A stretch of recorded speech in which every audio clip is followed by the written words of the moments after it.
Hello, my name is Bob and this is What the Heck. Today I'm going to talk a little bit more about unemployment. Not necessarily ranting and raving about the system, but I'm going to tell you a little bit about the system itself. What happens when you lose your job and you go on unemployment? Now, I can only talk about Connecticut because it's the only one I know. I can't talk about New York or New Jersey or Wisconsin. But this will give you some insight into how unemployment works. Okay, you lose your job. It's a sad thing, but it happens. It happens to everybody. You get your pink slip, or maybe you don't even get one of those.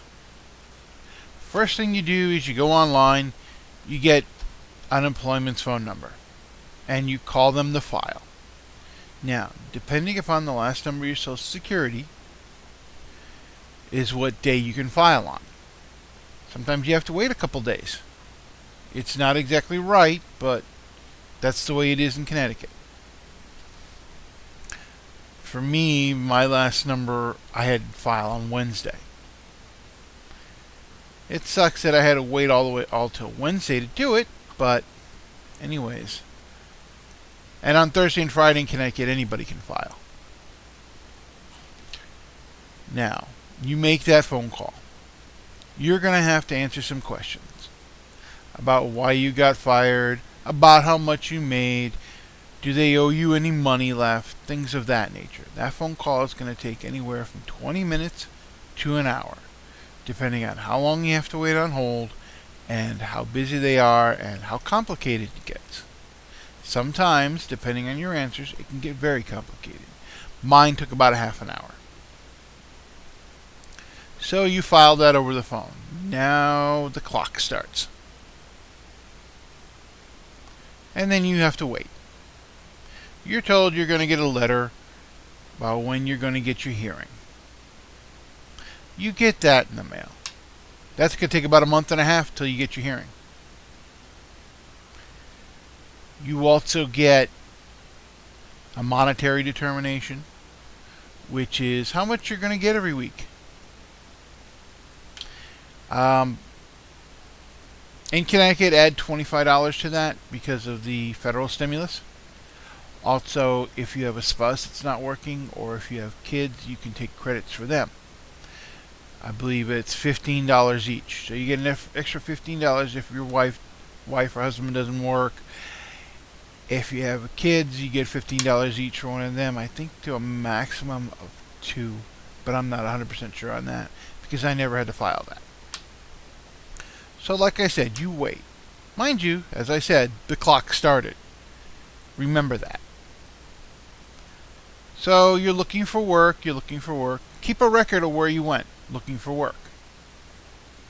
Doesn't matter if they even gave you an answer, if they even interviewed you. As long as you sent your resume there, if you emailed your resume to someplace, write it down.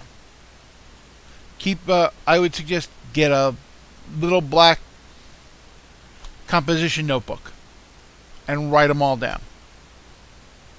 Me, I did that originally, but my handwriting sucks so bad that I just typed them all into the computer and printed them out.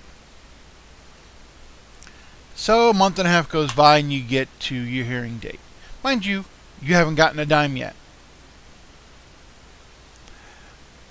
What's happened during that month and a half is they have reviewed your case. They have sent a letter to your employer requesting a response saying, why did they fire you? You get to that hearing. Your hearing is going to take about anywhere from a half an hour to 45 minutes, maybe an hour at the most. Mine was 25 minutes. They give you some information. They tell you what your former employer said. And then they tell you, we have these services available, blah, blah, blah. And they tell you you'll hear in about a week. Mind you, the clock is still running. Now, what they're going to tell you to do is, as soon as you get your determination in the mail, start filing your weekly benefits. I started getting checks in 3 days after my hearing. Now, that's important. Checks, not check, singular, checks, plural. Remember I said the clock started ticking? Yeah, you're getting unemployment. The clock starts from the time you file. So that month and a half, all that time is accumulated.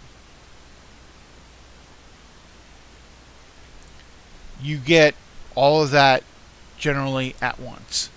So that month and a half worth of benefits, yeah, you're going to have that all at once. So you get caught up on your bills. It seems silly, but you do get caught up on your bills. Anyways, now you're getting weekly unemployment. In Connecticut, it's weekly. Some states do every 2 weeks. Some states do twice a month. Connecticut, you file every week, either on the phone or on their website, and you get a check every week. I'm not going to go into how many weeks you get and things like that, but you're pretty much guaranteed a minimum of 59 weeks right now. Minimum. A little more than a year. Although right now I think it's technically 79 plus whatever extensions come out after that. There's going to be at least, there's one extension going to come out any time now, and then probably the second stimulus will kick a couple of more extensions. That'll probably get us through to summer of 2010. Anyways, that's what unemployment basically is. As far as how much money you're going to get, figure half of what you normally used to get a week. If you used to get $700 a week, you're going to get $350 a week. Then you add in the credits like your spouse and your kids and the $25 bonus on the stimulus. You add that in after that. And that's what you get. It isn't much, but it's something. It helps. And that's basically how unemployment works. If you have any other questions or comments or disagree with me, as long as it's not violently, we don't do violence here, please leave a comment. You may be the one to change your mind. My name is Bob, and this has been What the Heck. Have a great day, and I'll see you next time.